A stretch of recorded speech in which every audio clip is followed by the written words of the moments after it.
Na sasa tuelekea kaunti namba 34 ambapo vikundi 11 vya kina mama kutoka maeneo mbalimbali ya Magadi huko Kajiado vimepokea mifugo na vifaa vya kusaidia shughuli zao za kiuchumi kupitia mpango wa ufugaji mifugo. Vikundi hivyo vimewezeshwa kupitia mwakilishi wa wanawake wa Kajiado Lea Sankaire ambaye amekabidhi mifugo na vifaa mbalimbali kwa vikundi hivyo.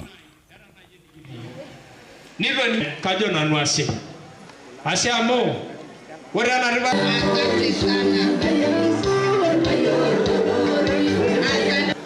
Meregi jalo. Nabu kage mikiwalia. Sisi tunafanya hii mambo kwa sababu tuko katika serikali ya William Samoei Ruto. Sisi kupitia mpango wa